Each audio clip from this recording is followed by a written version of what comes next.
What if the enterprise architect of tomorrow isn't just designing systems, but teaching them how to think? Welcome to XTraw AI, the podcast where we extract the raw conversations shaping the future of intelligent enterprises. I'm your host, Raghu Banda, and today we're diving deep into how AI is augmenting enterprise architecture, reshaping digital transformation from the foundation up. As enterprises navigate hybrid landscapes and modern platforms like SAP BTP and business AI, the line between architecture, intelligence, and agility is blurring.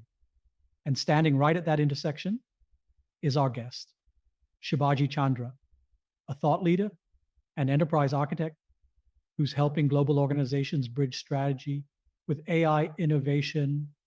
We'll explore how AI-driven design principles are redefining transformation, how platforms empower agility, and what the pragmatic Gen AI journey looks like. From research to real-world adoption, let's get started.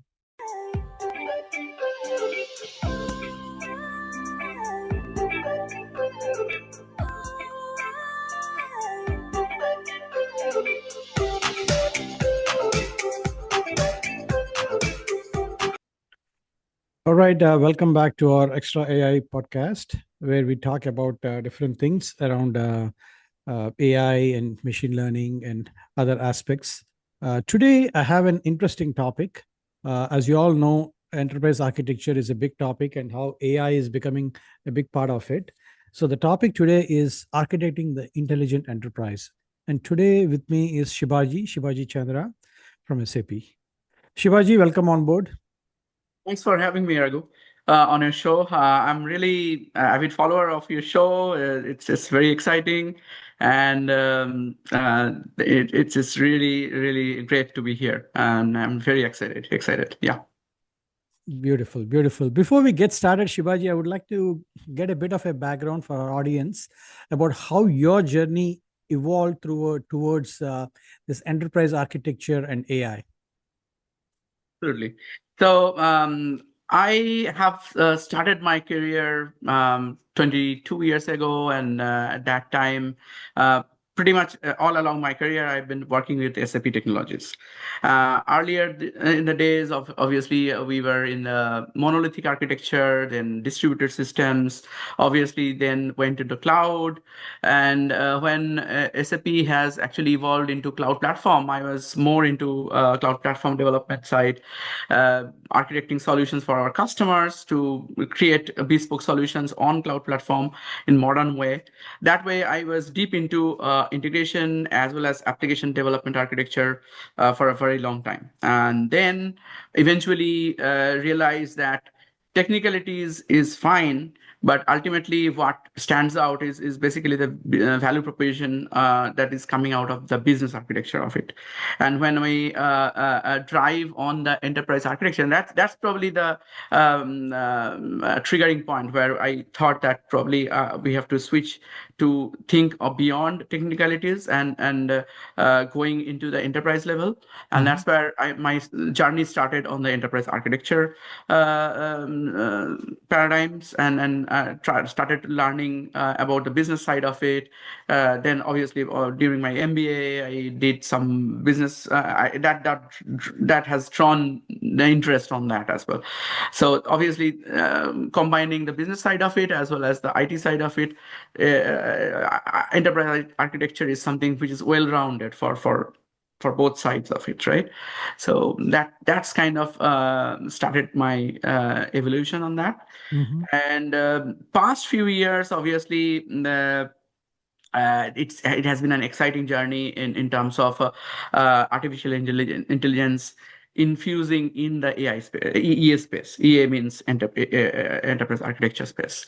Obviously, I started my AI journey even before actually the Gen AI boom has happened.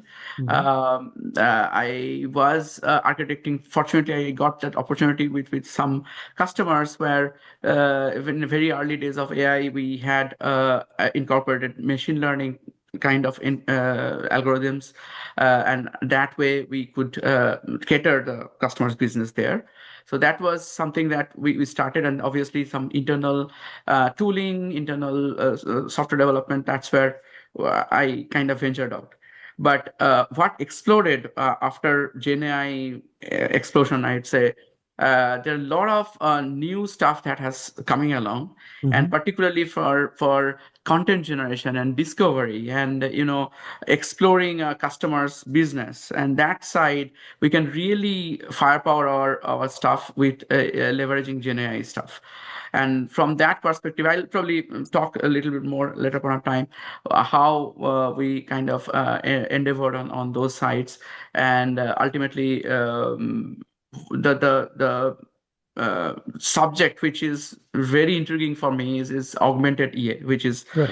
the enterprise architecture having next level or enhancing the capabilities of enterprise True. architectures True. using AI. So that's the subject that is very interesting for me, and that's how we are working on. Beautiful, beautiful. I think, Shivaji, I think that's a great background that you gave about how you came from AI and how this enterprise architecture, the business side, and how you're mixing it with the AI and how we can be augmented with AI. Before we get into our main conversation, I would have one other question. When you look back and see, is there one early use case where AI was quietly augmenting architecture even before it become mainstream? I know now it has become mainstream that everybody is talking about it, but any particular thing that you get to your mind? Yeah, as I was just explaining, even Mhm. when Gen AI was not a thing at that time, I'm talking about pre 2022 era. At that point, there are we the whole approach of AI was quite different at the time, and one of the use cases probably I'll highlight there is like one of the retail customer who are having outlook of expanding quite extensively, I'd say. And in such case, the way they used to do their operations at that time, particularly in terms of invoice processing and bill of lading processing, right? That was pretty manual. And because of their business processes, I'm not going into deep into that part, but the real challenge was there is no particular rule-based formula by which we can fit in the invoice processing. So existing deterministic model of any kind of programming model would fail there, because you cannot predict what kind of invoices are going to come. And based on that, you can set certain rules. Now, that was the challenge. And based on that, what we did actually, we kind of did machine learning on that particular case. And based on certain machine learning algorithm, we used CNN, actually, convoluted neural network there. And ultimately, eventually created a document processing solution for them. And that helped the customer to automate the entire process. And good news is, like, after that, we did that in 2018 19, that time frame. Right. And right after that, they basically shoot up their expansion process. And even if you follow that particular, I cannot name that because of Right. Right. they are not reference customer. Mhm. But if you follow them, they are expanding every year 20 to 25 retail outlets with their oil and gas operations and trucking, stopping operations and all. And every year they're basically expanding. Expansion curve is quite nice. So we laid out the foundation for that. And eventually what happened, like that document processing architecture that we laid out for the first time, that eventually evolved into SAP BTP document extraction service, which is now available as a public service. And many other customers, I mean, and we can see Yeah. that it's a very popular service.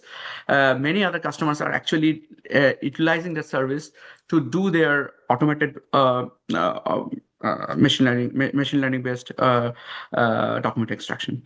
So that's one of the very early stage use case I can highlight, which we took over and take it to the next level.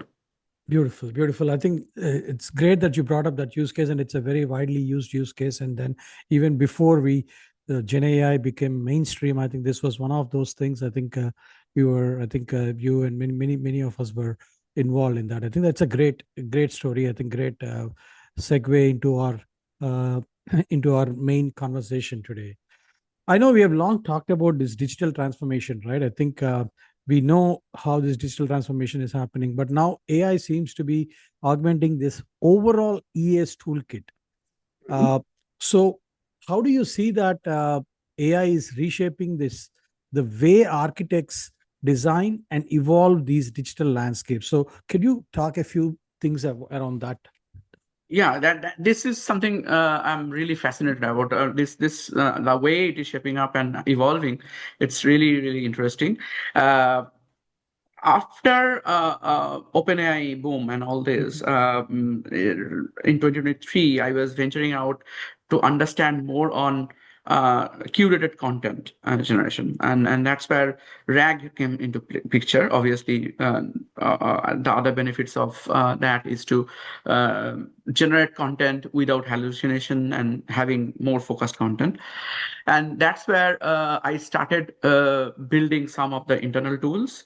Eventually I figured that during a enterprise architecture journey, one of the primary challenges in the early stage of the engagement is, for example, to understand customers business.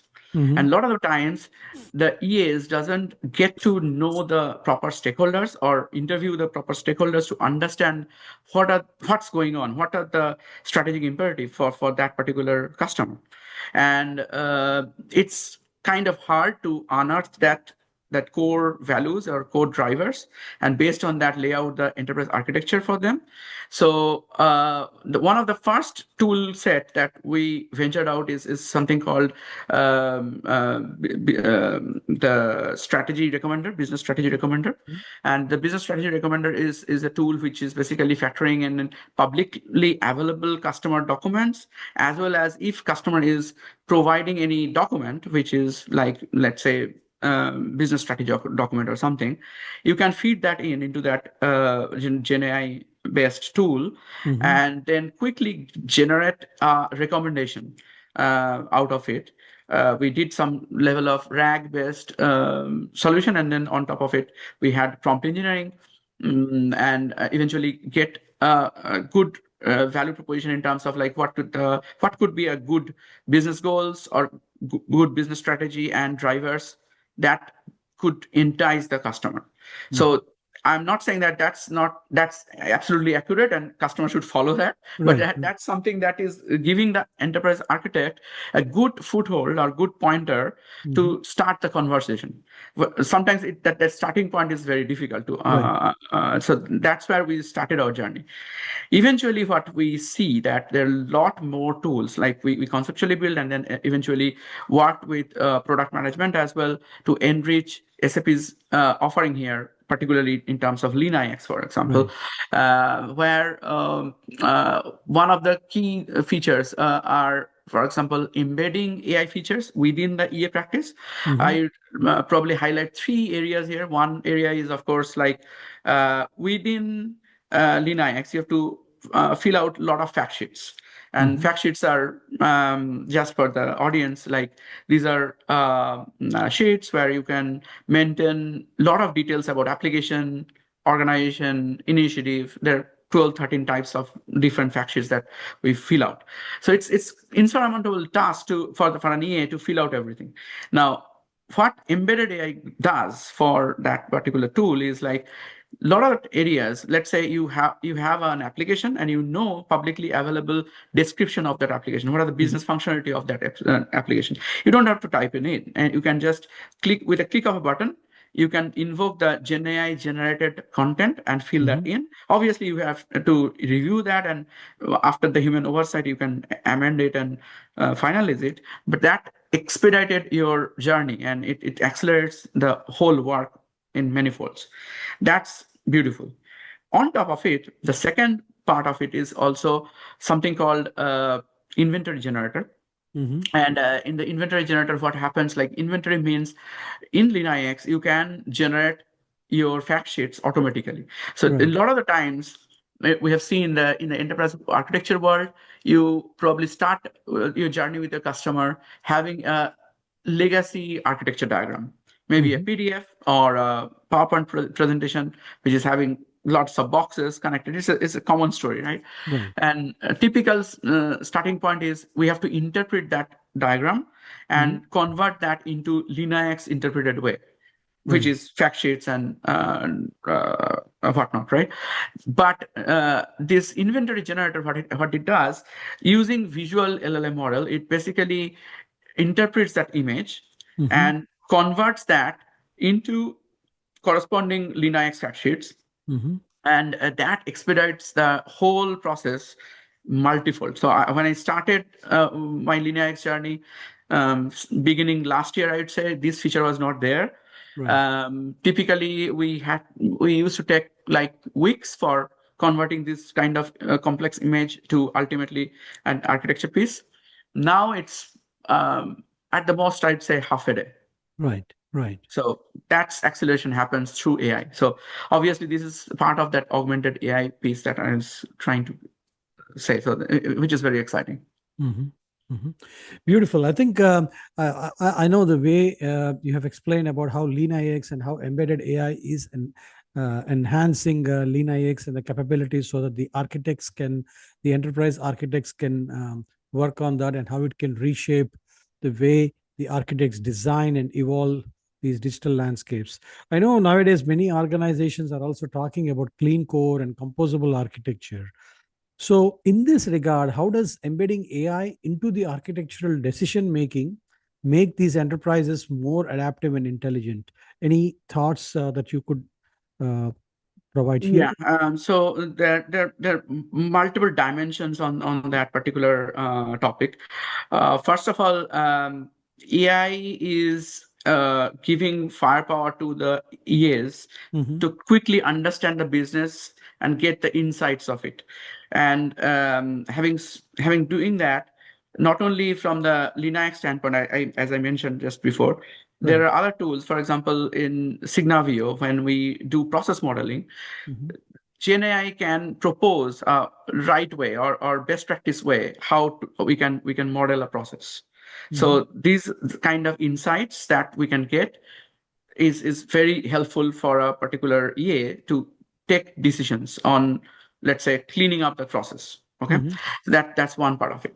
Second is when um, we have lot of data set. For example, when we are doing brownfield implementation and we have certain legacy, we are processing lots of data, ultimately cleaning up this and providing something. So when we talk about clean core, it's not about just extension. As Right. we understand, there are 5 dimensions. Right? We touched process on the data side also. When we are cleansing the data and all, in that Gen AI comes handy. There are many parts where we can augment these things and cleans the data with modern tools like BDC, for example, and other tool set in HANA. Mm-hmm. Then other tool set like LeanIX and Signavio, which helps understanding the clean core realities. So for example, suppose you have a landscape which is very much cluttered and there's so much of technical debt that you are carrying right now. Mm-hmm. Just to visualize that what is happening in your landscape and where you can go, that art of the possible. Linux comes out with a lot of different visuals. For example, one of the visuals I can highlight here is called Clean Core Radar. That's Mm-hmm. where we can pan out, like in based on your technical data and investment, what the portion of it which is adhering to Clean Core principle and what is not. Mm-hmm. Those kind of thing that you can easily do using these modern tools like Linux and Signavio. Mm-hmm. Also clean core, this is the architecting side of it. The Yeah. other Yeah. aspect of it is other way around. So AI is another driver to drive clean core. So, for example, a lot of the customer are seeing value to go to clean core, because one of the primary driver for clean core is like to have your system in a upgrade safe way. So that means you can shorten your upgrade cycle and stay relevant with the latest and greatest code base all the time. Mhm. Now, a lot of the times, customer may have question that why should I care about the latest and greatest code base? I'm doing my business all okay. Right. But with this new sets of AI features and all these new things that is coming along, that is tying and going very much with the new code base, like upgrade code base. That's where we are seeing, like for example, S/4HANA 2023 versus 2025, we are having major shift of having lot many embedded AI use cases. Mhm. Now, customer is seeing that value there, and obviously the host of agentic AI, which is coming along as a standard with S/4HANA and all, that gives a tremendous amount of value. So that basically creates a trigger for customers Right. to go for clean core, because if they are already clean core and adhering their clean core principle, they're building everything, then this upgrade and moving towards latest version is much smoother, Mhm. and of course which creates value out of it, so they can see clearly these values. So that is one very important part. The other last point that I'd like to highlight here is the digital assistant. So like for example, in SAP we talk about Joule, Yeah. and Joule has multiple flavors. We have base Joule, which is obviously helping the business users, but also other persona. For example, during the development cycle, we are having Joule for developers. Mhm. And Joule for developers can help developer to adopt the clean code principle while Mhm. developing. So we are safeguarding in that side as well. Like you have Joule for developer. One side you are expediting the development cycle. Second is you are already giving the guardrail to the developer, saying that these are the best practice paradigm and this the best practice architecture you should follow to adhering to clean code principle. So it's a kind of circle which is pushing on each, the three parts of the circle is pushing each other. So Yeah. that's how it's spinning away. Right, right. So beautiful. I think I know you've explained about the tool chain. You also explained about how the Joule for developer can help in this context and make AI, leveraging AI much more, getting things closer to the clean core. Now, in your view, an enterprise architect uh, is kind of becoming, moving from a, a solution designer to becoming more of a strategic advisor to the C-suite, right? I think uh, that's a major transformation. So how does this move help, or what is how what is happening? Any high level thoughts that you have here, because I want to go into this flow. Yeah. So obviously, one side of the story is like with the cloud movement and with the AI, there are a lot of housekeeping overhead is nullified or reduced drastically Yeah. for the past few years.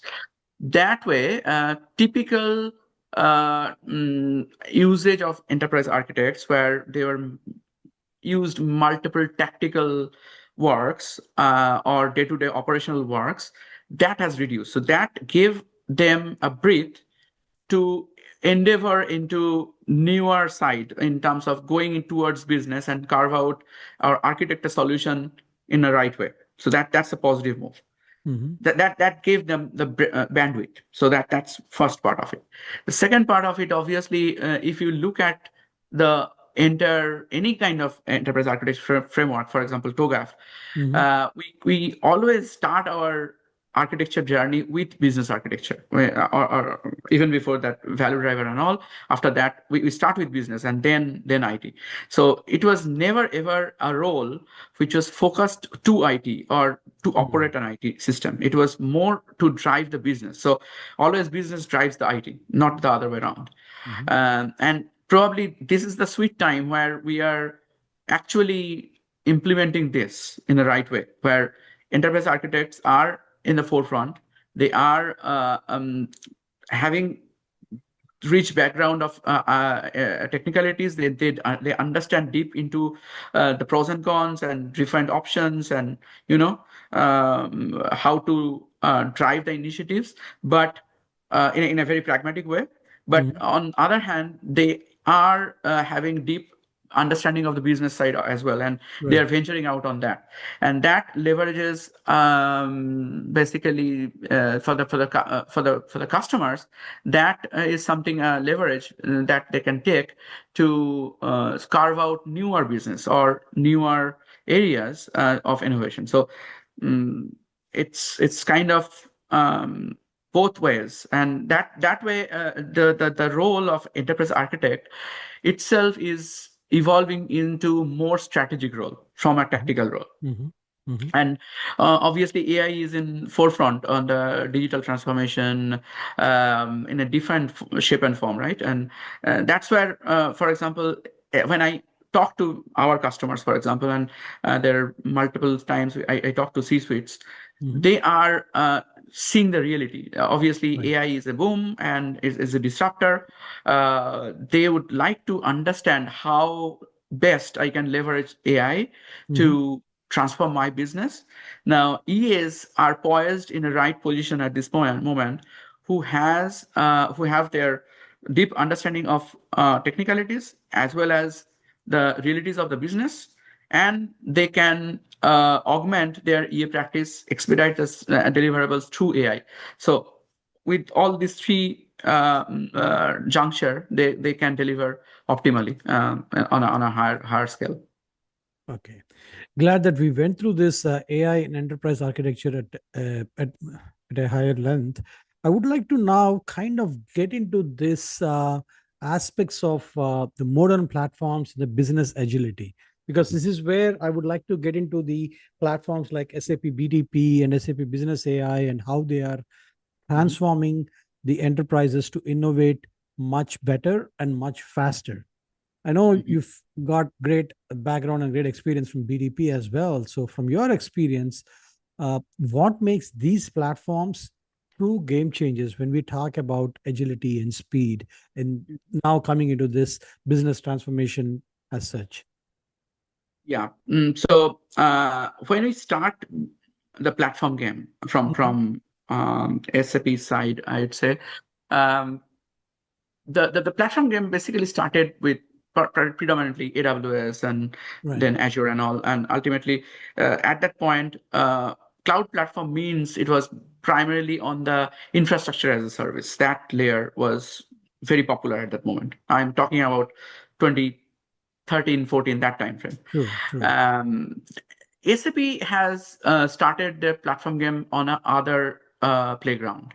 It was never ever worked on the IaaS side or infrastructure side. Hmm. Obviously we started with our own data center and all, but quickly we uh, build our platform in a IaaS agnostic way. Our value proposition was on the platform side, so platform as a service, where we basically try to put another layer on top of IaaS, where we have our own services, be it in the application development or integration or workflow or database management, AI, and whatnot. That layer is one level up from the infrastructure layer.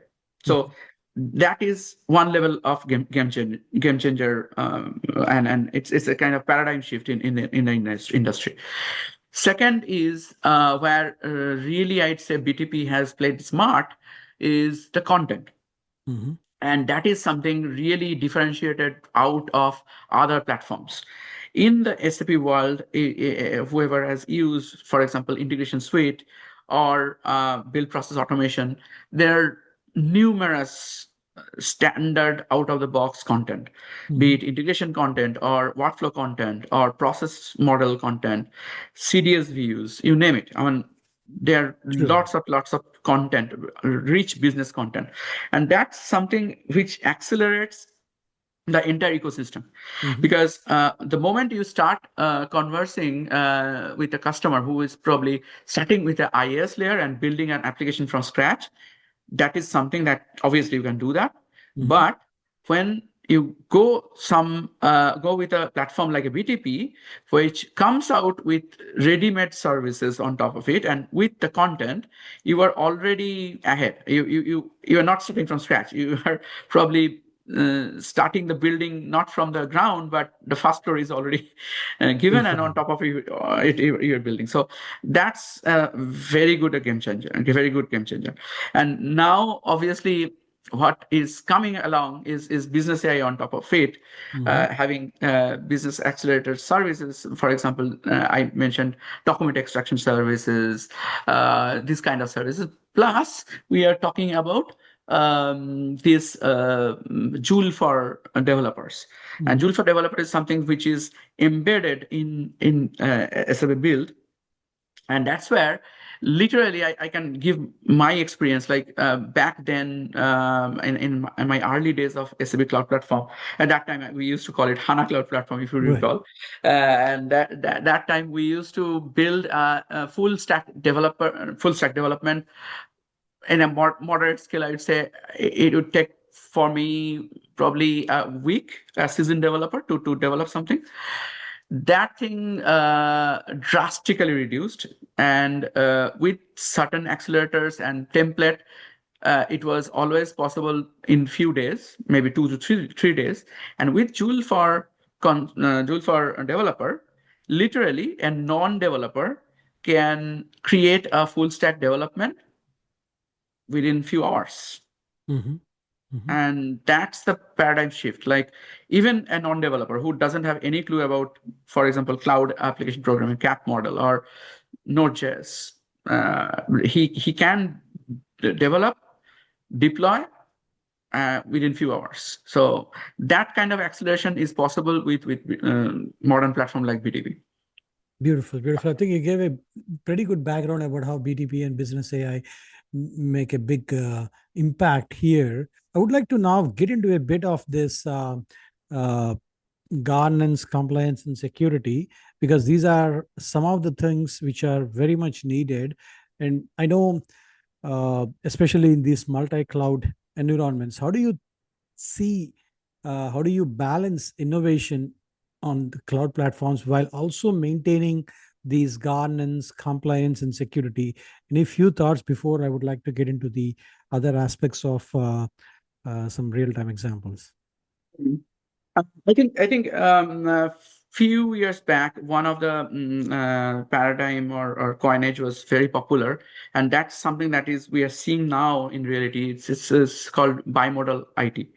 And this bimodal IT is all about, like, how you have two-paced layer in your IT landscape, whereas on one side you are maintaining your core business value and kind of operating in terms of um, I'd say maintaining in a slower pace, or rather govern this into the core. But on the other side, to cope up with the external world, you are adopting more innovations and kind of decoupling, or I should not say decoupling, but rather loosely coupling between these two. Right, right. And we have seen that in a very early world. You can probably think of in SAP landscape, we used to talk about N+1 or N+X kind of landscape, where your nth landscape is basically the core, and N+1 is something where you do some new innovations or new release, and then merge something. But it was not that agile. One of the customers is having purchase requisition kind of workflow. So the typical cycle was tied up within S4 and not very flexible. Then they had a business process which is quite diverse and complex. And because of the merger and acquisition, that process, they are forcing that process was can be very flexible. Like, they would like to have a very flexible workflow on top of it. So they basically decoupled this from the core S4 workflow to build that in build process automation on BTP. So now we have two models. One is core purchase requisitions. Obviously, that is governed and maintained in the core ECC or S4.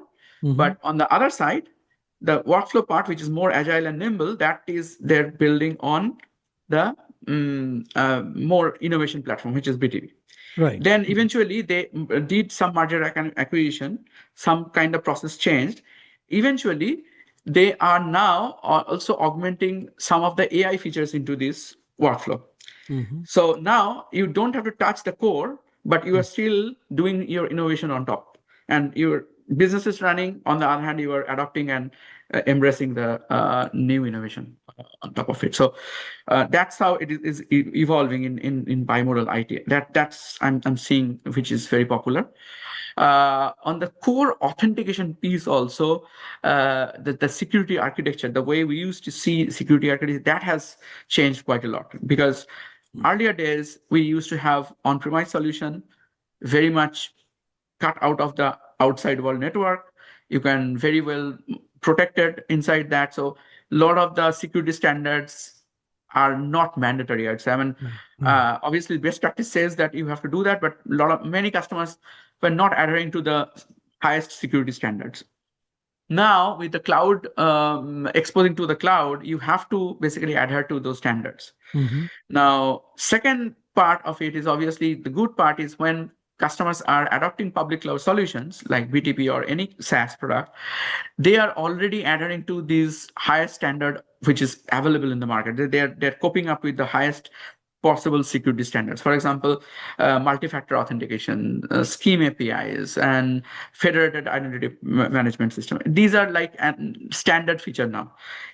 10 years back, these are some features which people were not envisioned to do that. But nowadays, it's a mandatory thing, and everybody is adhering to those kind of principles. Obviously, overall security compliance and role governance in a hybrid scenario, that is evolving as well, not only from the identity management perspective, but also role governance standpoint. And that's where, apart from access control, recipe access control, we are seeing a huge interest in the customer in terms of IAG and IAG bridge also to basically in a hybrid landscape to cope up with your cloud portfolio plus the on-premise portfolio, harmonizing together on top of it. And of course, as I mentioned, like adopting standardized identity provider or IDMs, that kind of gave a good platform for our customers to go into higher standards. For example, NIST standard or SOC 2 compliant, or in certain cases, for European customers, GDPR compliance. Earlier days, we used to see like individual customers used to venture out for this kind of security standard, and they have to put endeavor for that. But now they are just adopting the standard identity provider, for example, SAP IAS or you name it, all the market leading IDMs. They are kind of following this standard by default. So I'd say overall, the way the security standards of the enterprise landscape has grown and matured multifold. And basically, the BTP and kind of platforms are helping enable or integrate this much faster at a much easier pace. Let's now get into this interesting topic. I would like to get into this topic of transition into the topic of generative AI and the pragmatic adaptation. I know there is a huge gap between the research literature of generative AI and its business-ready applications. What's your pragmatic lens on bringing Gen AI from labs to the boardrooms? I know a lot of that is happening, but what are your thoughts on that? Yeah, so one aspect of it is like, I'm glad that you brought this point. So I'm very much interested in some research topic in the AI side as well, and I'm working with certain universities to understand what's going on, particularly on the enterprise grade AI. And what I'm seeing is one part of it is like academia works in a different pace from of what going on in industry. That said, that sometimes what happening like certain research which is coming along on AI side, which is very dramatic and which kind of I'd say uh, very ecstatic to see such development. Right. Right. But in terms of adopting those kind of things into business, what we have to be very pragmatic about is like reliability and trustworthiness and responsibility of a solution. And that's where solutions like the how SAP approaches on business AI, for example, fundamentally lying on three principles: reliability, responsibility, and relevance. Similar kind of things comes into picture. So once a research paper comes out and having it matured enough to go into a level of reliable and trustworthiness, there's a gap between these two. So that's one part of it. The second part of it is in the industry also, the Gen AI adoption maturity is lacking. And that's something that we are researching in the latest paper. And during a survey with multiple enterprise architects with different industries, what we found is like many customers, they don't have any clear path on where to go or what kind of AI maturity they're looking at, or what would be the levels of it, how I can drive that entire maturity thing. That's not very clear. That's one aspect that we found. Second aspect of it is even if there are maturity models, like there are limited maturity models. Like right now, I'd say Gartner has a AI maturity model which is kind of popular. MIT is doing some kind of research which is ongoing, and but I think there are still gaps in terms of like to understand the possibilities of AI, and particularly what I see the maturity model, the existing maturity models, for example, TOGAF maturity model or CMMI maturity model. If you look at that, it's very much deterministic. We know a kind of rule based. We know that if a customer is doing this, it is going to follow into this. But in the age of, if I look in the wider horizon, and if I look at the age of AGI and more possibilities out there, then more probabilistic paradigms would emerge, and in that perspective, how the an enterprise would evolve and how they are going to set out the maturity level and stages, that's not very clear. So we are seeing people are understanding this gap, and hopefully there would be more. That's something that we are trying to unearth, that this is the gap that probably is having in the research work and the industry, and we have to probably work on more on evolving a maturity model which is more apt for AI. Beautiful, beautiful. I think this is where I think I want to touch into the aspects of grounding, because this is where enterprises curate a lot of data, context, and governance so that generative AI can add value without hallucination or risk, right? I think this is where grounding might play a big role. What are your thoughts? Maybe could you put in some thoughts and perspectives? Yeah. Absolutely. Grounding is key. As I was explaining a little while ago, like in enterprise grade AI, that's probably the key differentiator. So when a new model comes up, there are many different possibilities. But when you are working on an enterprise grade AI, you have to be very much careful in terms of like what kind of output it is generating, and that has to be very reliable. That has to be pragmatic and accurate. And in such case, grounding is very much important. What we are seeing is two important development here. One is obviously RAG is very important, retrieval augmented generation, and there are more matured models emerging in terms of maturing RAG and Mhm. do scalable RAG operations on top of the AI-based solutions, which is giving extra layer of protection and giving kind of safeguarding the answers there. Second part of it is also their multi-models, which is having lot more context window right now. Mhm. Mhm. That is allowing us to, even within the prompt engineering, we can give lot more context in terms of instructing the LLM that, hey, you provide the answer based on this context only. Don't go anywhere else. So in earlier days, our context window was very small, and that limited us to do lot many Okay. things. In recent work, actually, I was doing some research work, and we are doing many research paper to ingest, to understand the summary of it, for how the subjects are going in particularly information science and management practice. Um, to do that, initially we thought of having a RAG pipeline and put that into this, but with GPT-4 and Gemini 2.5, sorry, what we saw that even with a wider context window, we can actually provide small documents and small research papers into the prompt, and we're getting similar or sometimes even better result on that. So that's a huge improvement.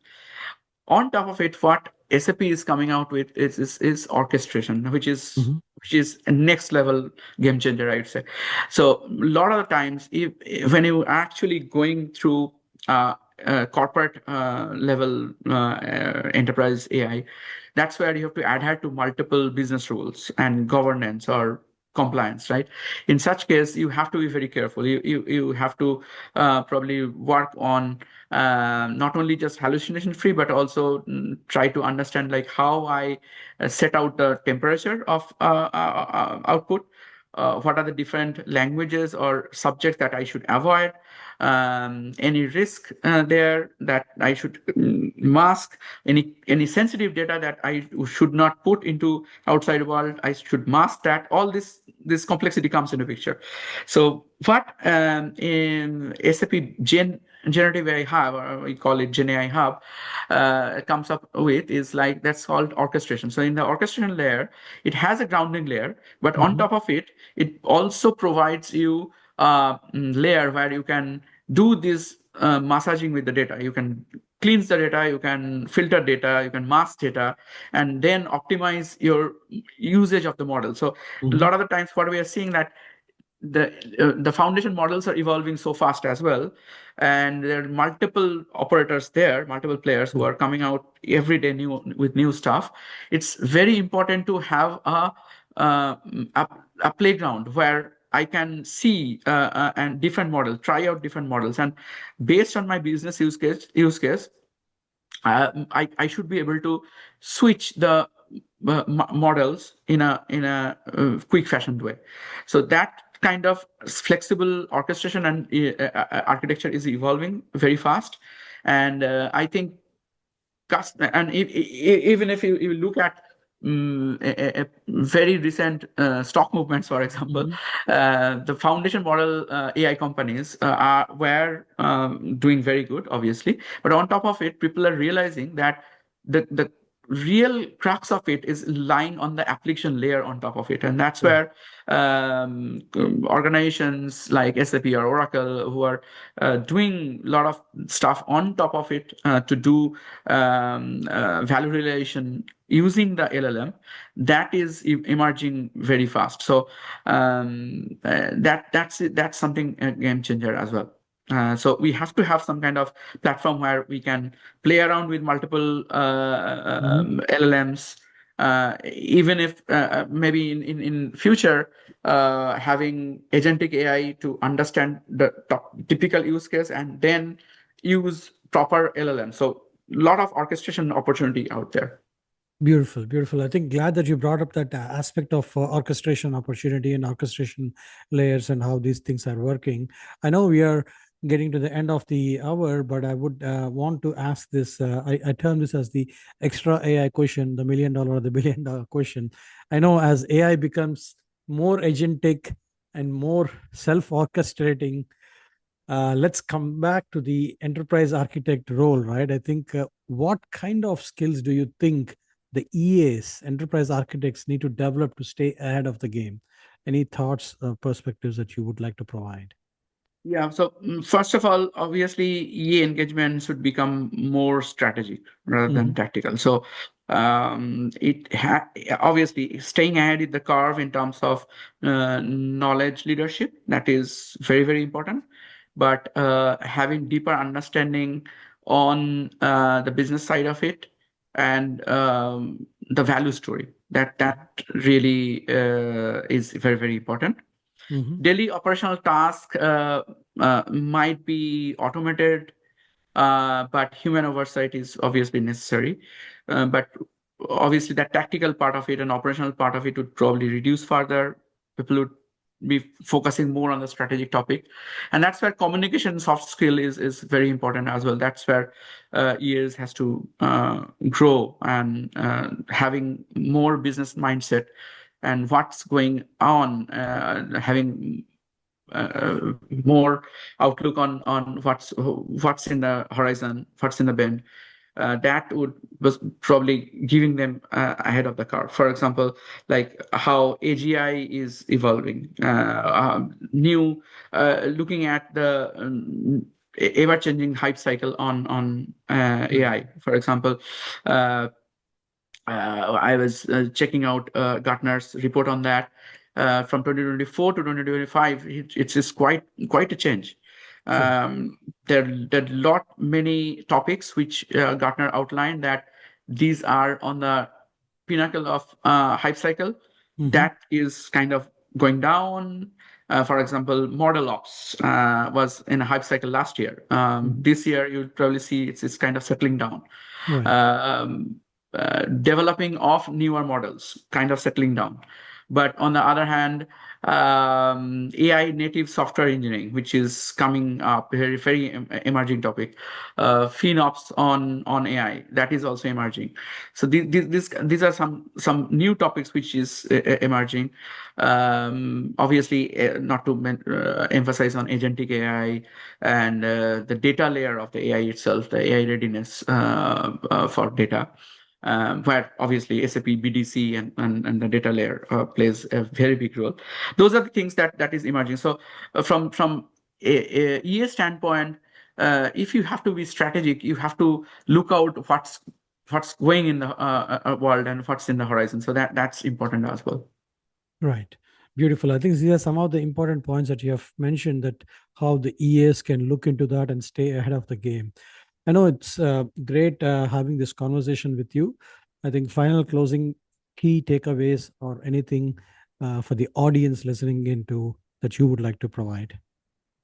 Well, first of all, thanks for having me. I was following your podcast for such a long time, and is really glad to be here and connect with our audience. And for the enterprise architecture world, I would just say stay curious and just have open-minded, and that's it. Thank you.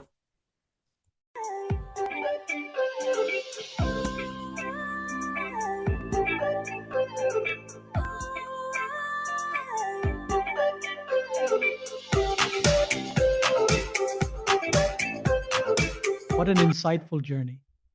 From redefining architecture through AI to reimagining platforms as intelligent ecosystems, Shibaji reminded us that the future architect isn't just building solutions, but designing intelligence itself.